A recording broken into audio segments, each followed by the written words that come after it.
Hi, Dr. Anita here, and welcome. Today I'm going to talk about identity, and this is a huge topic because it's essentially around the question of who am I? And it's really not that simple to answer that question. It's not a matter of saying, I am tall, I am short, I am this age, or whatever you might say, because yes, those are certain aspects of who you are, but it's not everything of who you are. And it's worth reflecting on that because identity really does matter. In fact, those who know their identity have decreased chance of anxiety and depression and increased self-esteem. So it really is worth exploring what you know about who you are. This is like a diamond, the area of identity. There's so many different facets to it, and they all interconnect with each other that you can't just boil it down to the one thing. But let's have a think of a few factors to consider that's speaking into that story of who you and your family are at this time.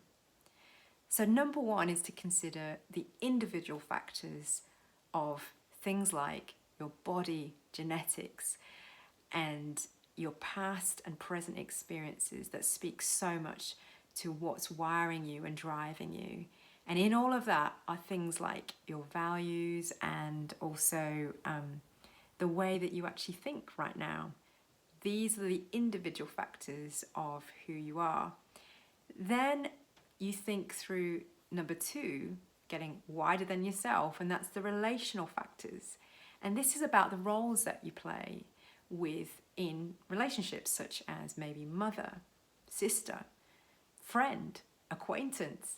And then there's the work aspect of what you might actually do, such as, for me, doctor or teacher, cleaner, waitress, whatever it might be.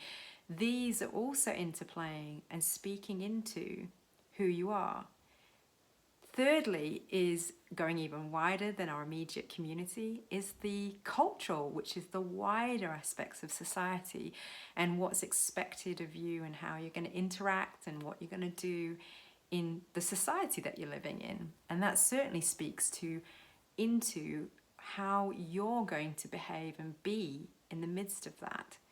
And then we're going to go even wider to the fourth factor, which is the worldview. Such a key thing about where you think you fit in the global community, in this earth. What is your meaning for being here on this earth, and where do you interconnect with the rest of this global planet that we're on? And then fifthly is thinking even beyond this world, and that is this spiritual influence that you have. And for me, it's most certainly the Bible and understanding that it says in here that I am a reflection of the image of God. But you may have different thoughts, and even if you're an atheist not believing in God, that influences who you are, how you are in all of the things that you're doing. Now, all of these five factors I've mentioned are interconnected to one another. So you can be an individual and have your own way of being from your past, present, and so forth, but it is going to be affected by those around you, the wider society, the worldview, all of those things I've mentioned. And none of those things are usually static. They're changing. You're not always going to be the same mother, and you're not always going to be the same sister or friend, and those things are changing as well. So all of these five factors are not always constant. And for instance, when you were a child, you weren't thinking and acting the same. You were growing up, and so it is in all of these things. So why am I even mentioning all this? Well, right now, it's worth thinking who you are in this moment and reflecting on these five factors that I mentioned and how they are influencing what you are and who you are on the inside. So take some time to think about that and decide what you're embracing and what you're saying no to. I hope that helps in considering the area of identity. Believe me, I know there's so much more, but it's my go of getting the conversation started. So in the meantime, stay well and take care of your mental health.